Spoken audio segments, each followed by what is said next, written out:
got 3 talks on the row, and this one is about the community model. It's rolling forward the principles of co-creation that we covered in the last presentation, and it is going back to explain how we can actually move ahead and to give you some ideas for doing things. And I was just approached in the break by someone who told me that they have a community that does use consensus very effectively.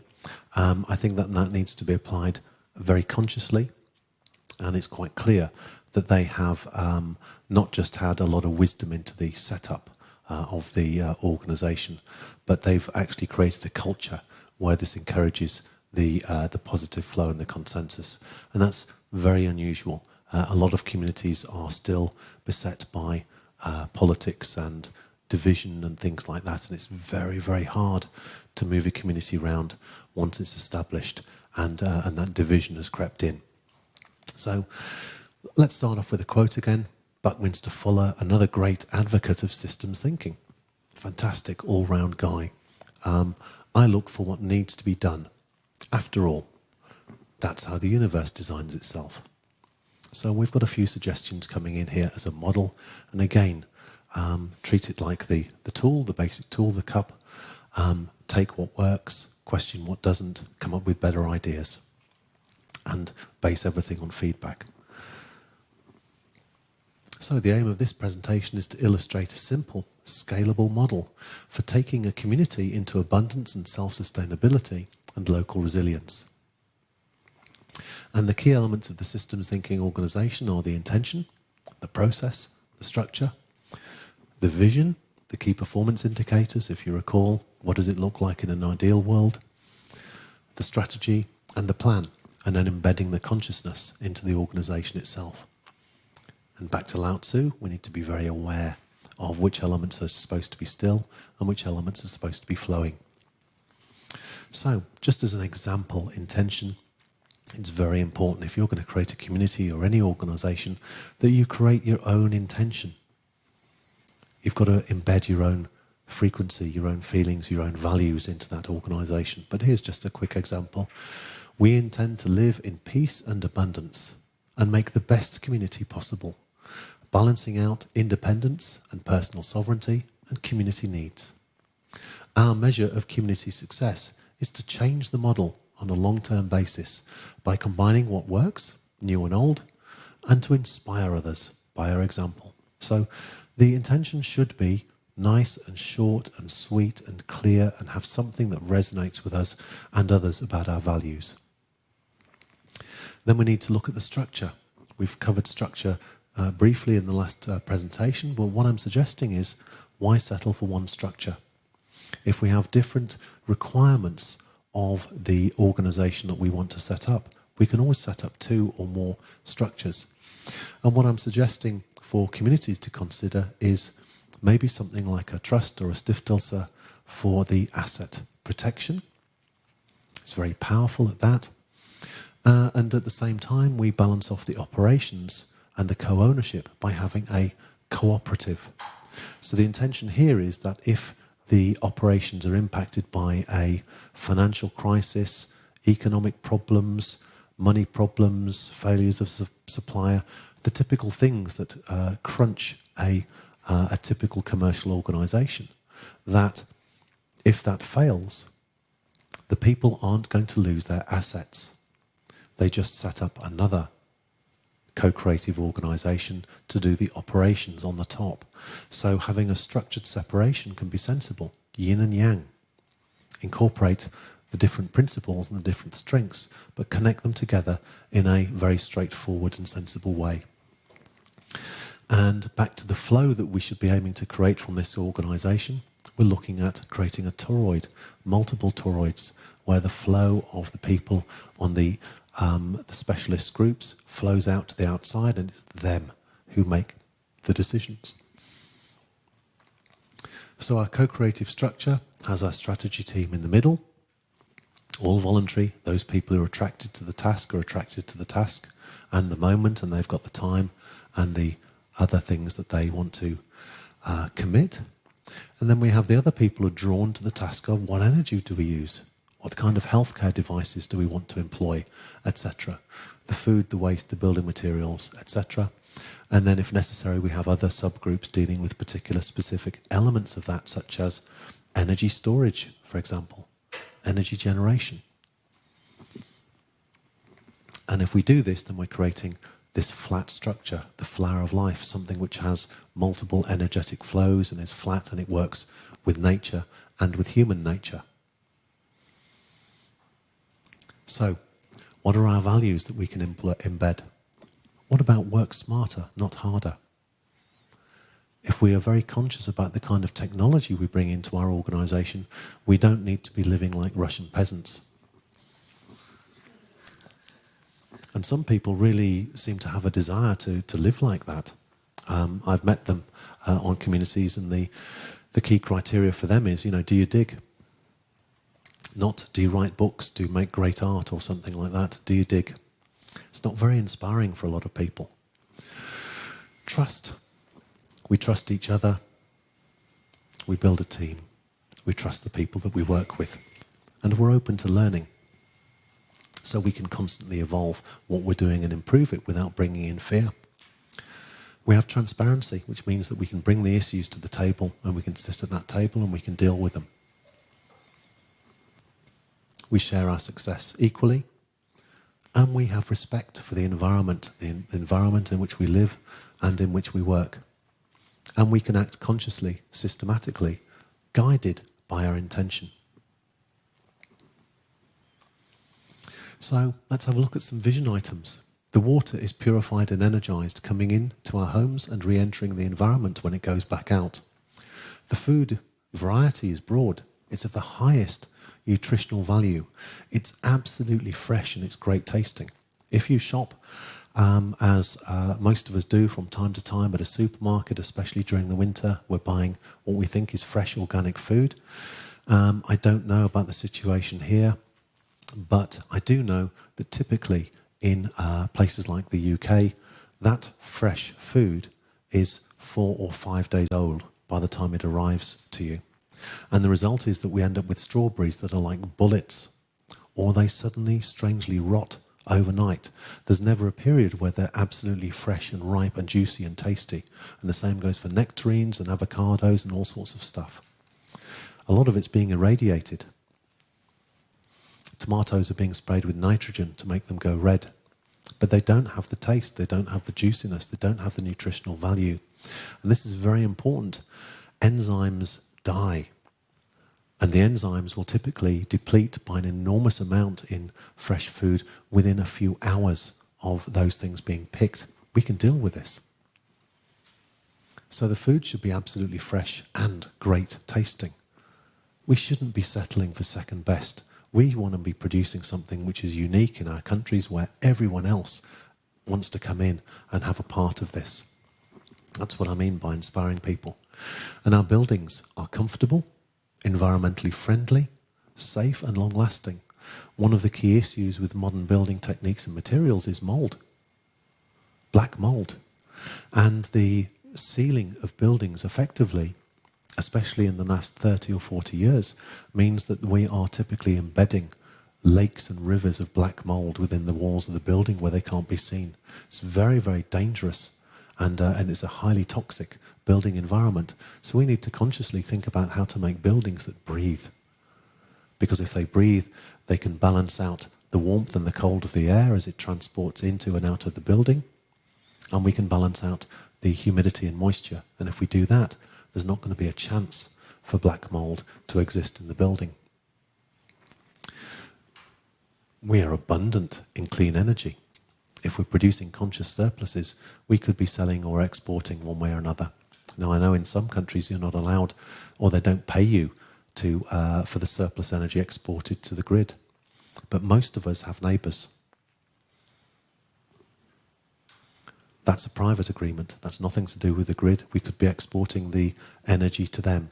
We could be doing it free or at a discount. We could be engineering relationships where there is mutuality coming to the fore. We're helping you. Where the waste is recycled, we can close the resource loop and create resource sovereignty. There is gold. and platinum and palladium and titanium and all sorts of other materials in plastic and glass and metal and organic matter and things like that. There's gold by the tons in the oceans in its monoatomic format. So if we recycle all of the materials, and this is certainly a possibility now, the key issue is scale, then we can be resource abundant in all of those areas. There will be no nasty plastic waste and other waste going back into the environment. We can use it to create energy and water and pure materials. And we can be self-sufficient in the most advanced healthcare, everything but trauma. And I mean far, far more advanced than the kind of technologies that are available to most doctors. They're out there. In some cases, they are CE certified, they're FDA certified, but the doctors don't know about them. Let's have a look at the food in more detail. So we want quality, variety, cost effectiveness. It needs to be productive. Long-term sustainability and year-round reliability. It should be fresh and organic or better. We can have better than organic. Food quality all year round. And that can include tropical fruit and vegetables if we combine a controlled growing environment, that means indoors, with selected technologies like aquaponics, hydroponics, energized water, minerals and frequencies. What I'm talking about is layering technology upon technology upon technology. We know that rock minerals work with supporting plant growth. We know that frequencies work with supporting plant growth. We know that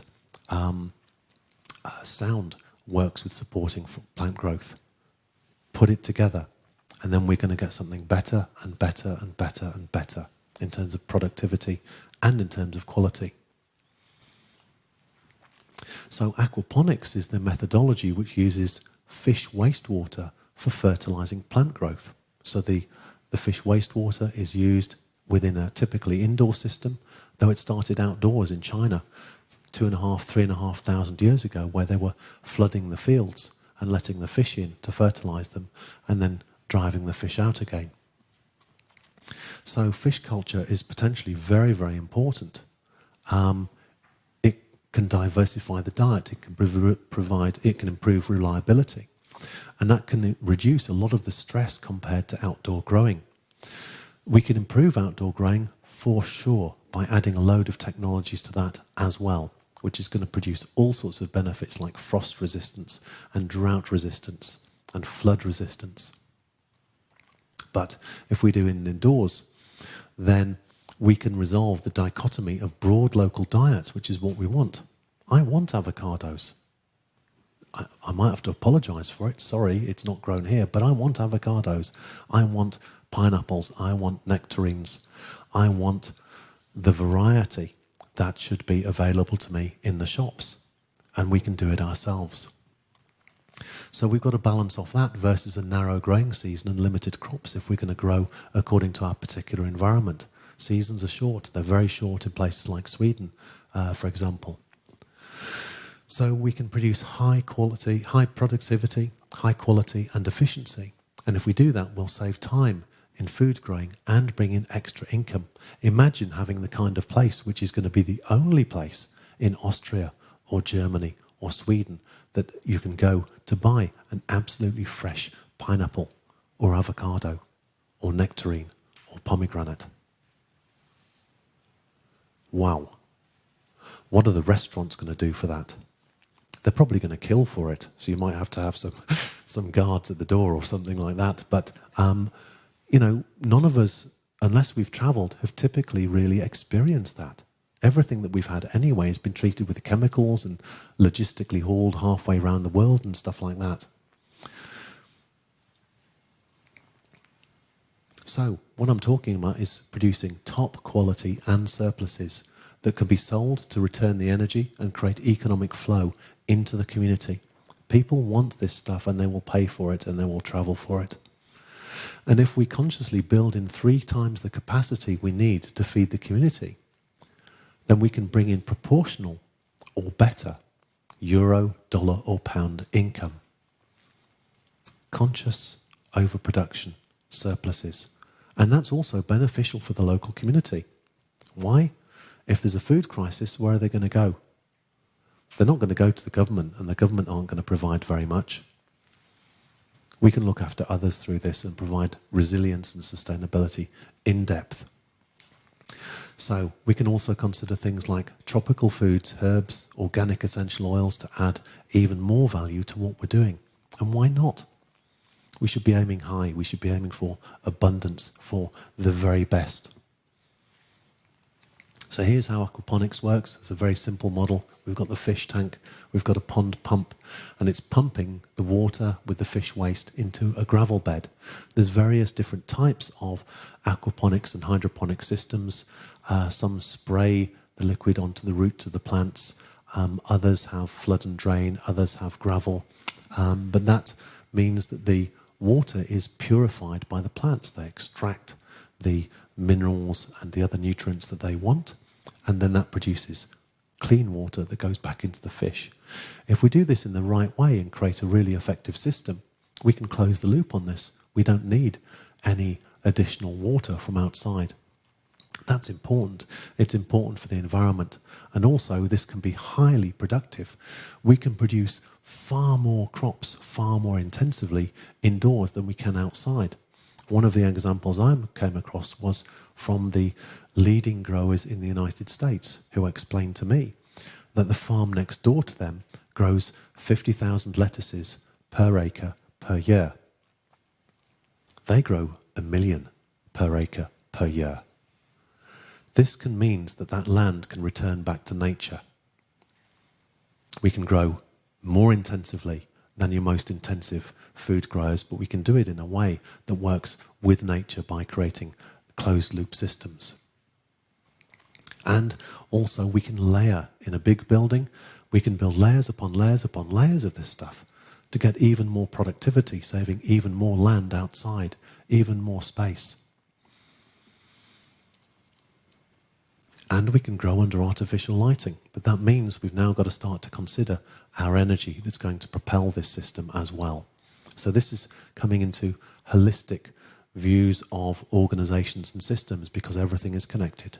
We really need to have the energy going along with the food and the water and the waste, etc. So aquaponics, your typical aquaponics system uses tilapia, a particular kind of fish which is very, very tasty and provides a high-quality fish protein source in 7 to 9 months. And at that time, they're typically, and I think we can do better, 30 centimetres long and weigh 600 to 700 grams. And the figures that I've been quoted from one of the leading aquaponics suppliers in the United States are that only 9 square metres will feed one person their table vegetables forever. And again, their figures, I've spoken to them about it, they say are very conservative. So we can do better just on our basic system, but when we bring in the technologies, we can absolutely start to destroy these figures and produce something in a completely different league. And what this means is that a 30 by 30 metre unit will conservatively produce 80,000 vegetables and 10.4 thousand kilos of fish per year, without the addition of the special technologies we're covering here. And that's high value. Why is it high value? Because they're really high quality and they're really fresh. And people will want things like that. I want things like that. And if we don't want to culture fish for eating purposes, then, we can just keep the fish. This will work for vegetarians as well, though they can also consider hydroponics if they want. So it's important. We need to think about everybody's needs, and we need to be open to everybody's needs and to try and cater for those positions. So what can we add just to the aquaponics? Frequency stimulation technologies. That's sound and or electrical energy. And if we add those technologies, what we get is a boosting of the immune system of the plants and the fish, and the boosting of growth. This is provide them a better environment and they will grow more. It is not, I've heard all sorts of weird stuff against, growing indoors, and one of them is, plants need to fight. Do people need to fight? Do dogs need to fight? No. What happens is, if you provide a better environment for them, they grow better. you get better quality, more consistency, more reliability. So electrical stimulation technologies can be used as well. We can use water energization and purification. So the water energization, Dan Winter's water imploder, for example, is being used in Blooming the Desert in Dubai in weeks. All they're combining out there with the desert sand is biochar, charcoal, which acts as a water reservoir. It holds the reservoir and releases it to the plants slowly. Organic material, compost, and rock minerals, and energized water. And what they've found is that if you provide the plants with energized water, water which is spun in a vortex through magnets, then the plants want less of it and they grow more. This is important. Then we've got the rock mineral technologies. Katya is going to be talking about Ernesan Agrofit. We've used it on our garden, and again, the ability to put rock minerals on the soil, where the soils are typically depleted from nutrients and from minerals through normal farming practices, is very important. What we get is more growth, better quality, more resistance to pests. So we can add that as well. And we can also put these within a resonant, non-disruptive growing environment. Why? Because EMF disrupts healing processes, growing processes, and we're surrounded by electromagnetic fog, which is not just frequencies that don't work with nature. Many of the frequencies in things like our mobile phones are frequencies that were being experimented with in the 1960s, according to the former head of technical and scientific research of MI5, Biere, as weapons. We've got miniature microwave weapons in our pockets, miniature microwave ovens, and they are cooking us slowly. It's not good for the plants, it's not good for the animals. So the importance of building a resonant environment is that that doesn't just protect against that, it reverses it. It provides somewhere that actually we can start to suck up the energy on a cellular level. So the water vision means that we're using the energized and structured water for ourselves, for the fish and the plants. We can cut the water use and we can promote and support healthy organisms. The water going back can be put through the same process. And that means that we can actually extract things like chemicals, fertilizers and pesticides. And you know, the place I'm living is surrounded by fields with conventional farmers, and that's exactly what they're dumping on their fields all the time. So it impacts the well. So our ability to use simple solid-state technologies that will reduce those chemicals into their individual components means that we don't need to be drinking pesticides and fertilizers and things like that, and that those things are reduced to inert components. And the surpluses can be turned into things like colloidal silver, colloidal gold, other beneficial products. We can do all sorts with the water. With the waste solutions currently available are very much a function of the size of the community, and that's unfortunate. But it means that until those technologies improve to the next stage, we can't get small groups of people who are completely able to exercise resource closed loop and resource sovereignty. But if we make a great community with great quality, where people get excited about being able to come in, to be treated with the healthcare technologies, to drink the water, to eat the food, to view all of the various things that we have, then we've got a very good chance of being able to involve the local communities and the local councils and people like that and saying, you know what, do you know, if we have a community of so many thousand people, we can even be recycling all of our waste and producing energy and doing it clearly and producing clean, pure water. And we can also be feeding the output of that straight into 3D printers to make all sorts of things for ourselves. Very powerful, but we're not going to do it by selling a vision. We have to ground this, and we have got to start to prove this to people for them to be open. Because a lot of people, this is going to be a struggle for. We've got to lay down the groundwork. Excuse me. Hopefully we can edit that out. So we can nevertheless make a conscious effort to reduce, recycle and eliminate waste. You know, some of the things that people are doing is taking their own bags to the supermarket. Well, take your own knife to the supermarket as well and leave them with the packaging. Why not? I didn't want to buy that in the first place. Let them deal with it. And we also have the potential to outreach and involve others later through this approach. The energy vision. Well, at the moment, we're looking at a potential mix of energy sources, and why not? And that's assuming we don't get a free, pure energy solution we can implement and scale to cover all of our needs. If we produce, again, 3 times the energy needs of the community, including those needed for our economic activity, which is including the aquaponics, then we can generate an income from the surplus, whether it is selling it to the neighbours or selling it back to the grid. Depends where you live. And that means we're flipping around a cost into an ongoing, permanent income stream. What about the health vision? Well, we can combine the most powerful, effective, reliable and easy to use home healing technologies with natural remedies, including food. Let food be thy medicine. Water and energy-based therapies. I've got some in my pocket. Dr. Irene is going to be talking about some of the most incredible technologies I've treated. Probably in the region of 600 or 700 people with these technologies over the years, including people who have serious, complex, long-term problems where they've been completely written off by the medical establishment. And the power of using something which is outside the paradigm is shocking sometimes, in that the result can be miraculous, instantaneous. It depends on the nature of the problem. But one guy I treated, and I didn't even know his problem, out in Liverpool a few years ago, he got very excited. He asked me for a treatment. I gave him an 8 to 10 minute treatment, and he turned around and he said, "Oh, I can feel my leg again properly." Wow. He was going crazy about this. And I said, "Okay, well, tell me about it when I finish the treatment." And I said, "Okay, what's the problem?" "Well, I couldn't feel my leg properly." "What do you mean?"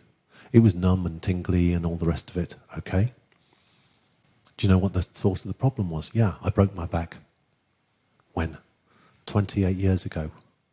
And I said, "You mean to say that you can feel your leg properly for the first time in 28 years after an 8 or 10 minute treatment?" And he said, "Yes." And he said, "I can't wait to go home and jump in the bath, because every night I've jumped in the bath for the last 28 years, it's like I get an electric shock off that leg." And I spoke to a friend of his, this is 2 or 3 years ago, and I spoke to a friend of his a few months ago, and he said, he's perfect. One shot, it did it. It's incredibly powerful technology. So every household should be able to own the low-level laser, the Solaris healing blankets, the Sea Dove, and the Scanar energy healing devices developed by the Russian Space Medicine Program. They're phenomenal. And there's more.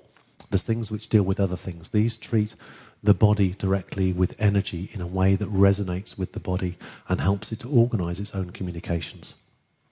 And according to the Russians, why does it work? Because it works mind, body, and spirit. Everything is connected. That means we've got a spiritual access point, not just through our mind, but also through our body. Of course, it makes sense, doesn't it? It means that we can also support therapists. They can use bioresonance diagnostics, which is sending frequencies into the body and reading the frequencies coming back out to create tailor-made homeopathy. This is not fantasy, it's already happening. Homeopathy works. The Swiss government did a major study into it a few years ago, and they found it works. The rest of the world is sticking in denial and paying their big pharma bills.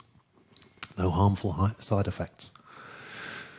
The frequency devices, other frequency devices, can be used to target the infiltrators that damage the body, parasites, bacteria, and fungi. And they can also, in the process, support the natural body functions like the endocrine system and the lymph system, as well as the removal of things like viruses and bacteria that have been hit by a frequency in the same way as an opera singer hits a note and smashes a glass.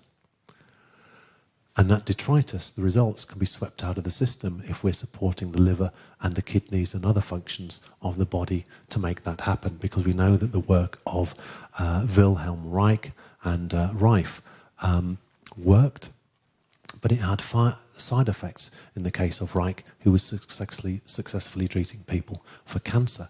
It was the toxic byproducts that were causing people damage afterwards. The building vision.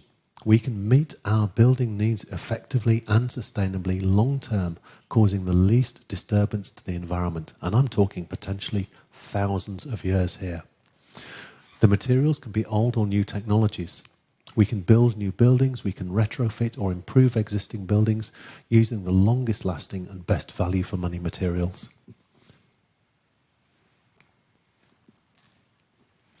And these are environmentally friendly, natural materials along with natural geopolymers. On a simplest level, we could be building a very straightforward wood frame building, sticking straw bales around it and coating them with clay and then with geopolymers. And in doing so, we can make resilient, long-lasting buildings that make excellent environments in themselves. I'm talking about not just as good as any modern building, but absolutely destroying the modern building in terms of quality and living environment, somewhere that is really phenomenal and resonant to live.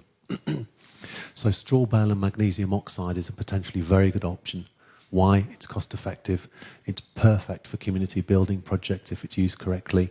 What I mean by that is you don't want your straw bales to sit in water or get wet. That damages their structural integrity. It can be a carbon dump. We can dump tons of carbon into a straw bale barn, for example. It has excellent insulation properties. Even just walking into an uncoated straw bale building, you'll feel the difference. It is degrees warmer in the winter, and it feels nice. There's something quiet and reassuring and calming about being in that environment. And it's cooler in summer. It's like walking into a cellar in a way. It just maintains a natural sense of balance. And it's fast and effective and efficient to build with. So the potential weakness is damp, and it requires a breathable coating. Well, lime plaster is the traditional method, but it's not environmentally friendly. Magnesium oxide is, and it's one of the most ubiquitous rocks on the planet. This forms a geopolymer. A geopolymer is an earth polymer. A polymer is something that forms a chain. So it chains itself together into longer and longer elements, and it crystallizes together. And that means it's environmentally, and it's a super material, which can be purchased as a premix. You can make your own, but it's not an easy material to work with. So there's plenty of companies now all over who are producing various different types of magnesium oxide cements. We can also look at transport, and why not? People are connecting effectively plastic containers having an inch or two of petrol at the bottom and using the vapour as the input into the air intake on their car, and they're burning the vapour. Because the problem with even the most modern petrol engines is that only about 30% of the petrol's getting burnt. The rest of it's being discharged out of the back into the environment. So if we just put the vapour in, we can run the vehicle on the vapour, and it's very, very simple. We can combine that even with water. So we can have the air bubbling through water, because we know that engines perform better on misty, foggy, rainy days as well. There seems to be something happening there in terms of the availability of the hydrogen to combust with the petrol. The Pogue carburettor was invented in the 1920s, and they were running tractors at 200 miles a gallon. That's about 300 kilometres on something like 4 litres. And the way that worked was by superheating the fuel again, so it became a vapour being taken into the engine, and Pogue got bought off. The story is that he got threatened on the one hand by the oil companies, and he got offered a whole load of shares at the same time. That's a typical mafia offer you can't refuse. We've also got nano-lubricant technologies, so very, very specialist oil technologies that can go into the engine, and first of all you use these technologies to de-coke or to clean the engine by running the car or the vehicle. Then you empty it and you put in the new material, which is so efficient the engine runs cool. It can run so cool that what you end up with is 15% or so of extra fuel economy, but your heating system in the car may not be able to work in winter. So you may be looking at having to add an extra heating system. We've got hydroxy and HHO hybrid systems as well. What I mean by that is the modification of water that it produces its hydrogen and its oxygen. And there are even police forces in the United States who are using this at the moment. And if you add hydrogen and oxygen to petrol or diesel, what you get is you're adding rocket fuel. You only need a tiny, tiny little amount, which is typically fed in through the air intake of the engine. And it cleans up the emissions. It produces extra mileage as well. It's good for the engine, it's good for the environment, and it's very good for your pocket. People were, like Stanley Myers, was supposed to be running cars purely on hydrogen systems in the 1970s. But there's a lot of them started to come out now. There's a bit of a sea change happening. And in diesel, where we can't necessarily use the vapor straight away, we can use frequency approaches to break down the long chains of the diesel into shorter chains. What that means is it's more easy to combust. That means it's cleaner, which is good for the environment, and that means it goes further as well. It yields more energy. So our community strategy could be selecting proven technologies carefully and implementing them consciously to create abundance. Let's look at 3 times the community's needs in as many areas as possible, so that we can create multiple income streams, not just sustainability. A lot of the community concepts that I've heard of seem to want to create an inward-looking environment. I think that's a mistake. We need to value the interconnectedness of ourselves with other people as well. So we need to have conscious bridges of exchanging energy with people from the outside. And if we do this, we can create local resilience, not just within our little community itself, but within the local wider areas in covering strategic community needs. And if we do this, we can empower the people and create a stable and functional entity that can work effectively with people, with nature, and with our environment. So the organisation itself is also containing the features of nature and human nature. And what I mean by that is, when you look at nature, it's always in balance, but it's always innovating. So this is an important principle that we're putting into our organisation. And in doing so, we can create a place that educates, excites, inspires, involves courses, seminars, education, a shop, an eco-cafe restaurant, because that's going to add even more value for people. Why just settle for the avocado or the pineapple? Why not go and have a meal which is absolutely fresh and unbelievable quality? Because this is superior now to organic, what we're talking about, by the leveraging of the multiple technologies for food coming into this situation. Workshops, demonstration areas, healing areas. We're now talking about genuine abundance. And people can come into this community for any one of those reasons and find so much more in a rich experience for themselves. Oh, I only came in for the healing. But that salad was the best I've ever had. So our community strategy areas are now covered. The food, the water, the waste, the building materials, the healthcare, the energy, the social, the skills, the education and the training. We've got so much that we can potentially offer people from outside. And the beauty is they're coming into this abundant environment with so much that they can find out for themselves. So in terms of rolling out the plan, what do we need to do? We set up a cooperative structure for engaging the collective consciousness. And if we do that, we flatten out the ownership and control. At the same time, we can set up a trust or a similar local vehicle like a Stiftelse for the asset protection. And we will need to regularly review the structure, the process, the plan, and undertake the conscious process of planning, doing, studying, acting, so that we get ongoing, continual improvement. We can plan and build a straw bale barn, Amish style, for the whole community. We can plan the food the capacity at 3 times to make the conscious surplus, and that will dictate the size of the barn, the amount of the equipment required, and that will dictate the cost. So we just need to break it down into simple steps. And the other elements we've already started to cover: the eco shop, eco cafe restaurant with an arts area, seminar area, workshop areas, demo areas, healing rooms, office, etc. So there are some challenges involved with this. We've covered the organisational, but we've also got some skills coming in here which are not overly complicated. Straw bale building, aquaponics. The reckoning is that quite a young child can run an aquaponics system. Magnesium oxide. And we need to acquire the technologies and the equipment, which means funding. We've got some opportunities that we can add though also, which is that labour, it could be local, it could be paid for in our own currency, which I'll cover later.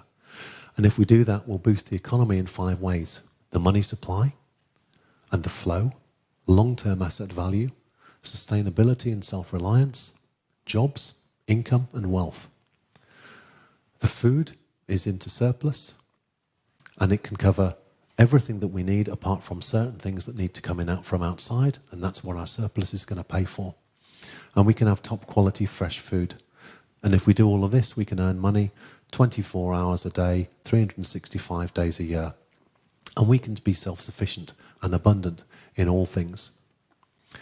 The labour could be subsidised by woofers or trainees who want to learn wood framing, straw baling and MGO. Why not? People want to learn about this stuff and they're willing to pay, or they're willing to give their time for it. That's a fair exchange on energy. And there are simple elements to making a building like that, which is the groundworks, the foundation, the frame, the window and the door frames, the straw bales, the supporting rods which go into the straw bales themselves, the clay with which you coat the walls, the geopolymer coating, then the interior fittings and the finishing. And this is what that barn could look like. So in the middle we've got a typical looking barn. And around the outside we're starting to put our other buildings, and this is all can be done with a very, very similar frame and post system. And now we've got a basic plan which we're starting to work out. So we see the kitchen, the storage and preparation area, the cafe, the treatment rooms, etc.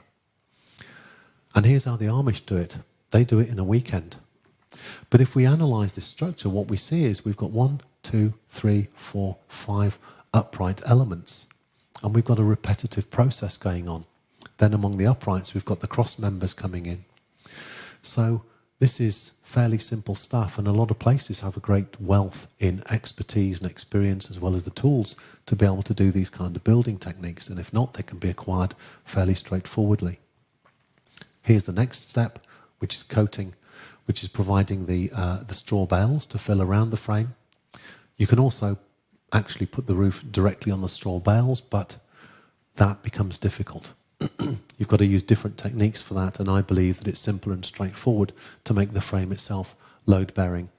And here are some people doing the coating on the straw bales themselves. So we can flip our costs into our income. We can add value through our eco-cafe and shop, through the products, arts and crafts. We can license technologies as well. The technology providers want their products to be sold. They want them to be demonstrated. They would expect that you make a margin off that activity. And why not if you're starting to collect some fantastic technologies together? This means that you can get referrals or direct technology sales. You can engage in training, consulting, straw bale building, design. MGO products, though, are also capable of doing so much. You can make furniture, benches, baths, sinks, ashtrays, garden products, etc., etc. Because it's mouldable, it's light, and it's very, very strong. So we've got our multiple income streams coming in from the food, the energy, the water, the health, the waste, etc. And the building materials. Then we've got all of the extras through becoming specialists in those areas.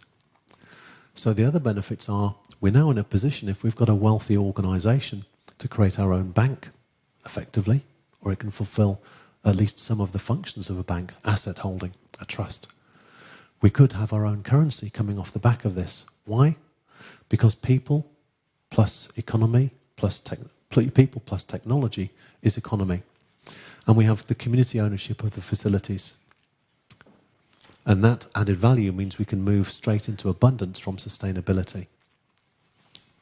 And we can use this by accessing advanced technologies, new and old, to cover the key areas.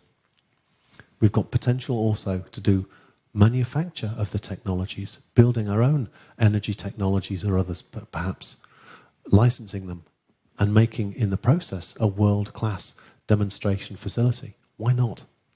This is not rocket science, it's just breaking down the steps one by one that follow each other. And if we do that, then we just need to embed our collective consciousness, the plan, do, study, act. We need to seek that internal and external feedback and use the mistakes so that we continually improve what we're doing. So we've got our 3 times capacity. We have now a model which can effectively cover virtually all the key strategic items. The waste is the big question mark. We can flip the costs into multiple income streams. We can have unique quality. Unique quality. Think about the pineapples, the avocados, things like that. Think about the impact of the technologies. My mouth's watering at the thought of this. I want it now. Including the high-value fish and tropical foods. Very profitable. And the aquaponics itself is simple, highly productive, reliable, predictable, and low maintenance. It's running a system. One of the things we need to understand, though, about running a system is the tendency of management to treat fluctuations as problems and want to intervene. So every system has its own frequency and wavelength. It has a stable area within which it moves. All we need to know is when the system is moving outside that band of stability, then we've got a cause that we need to investigate.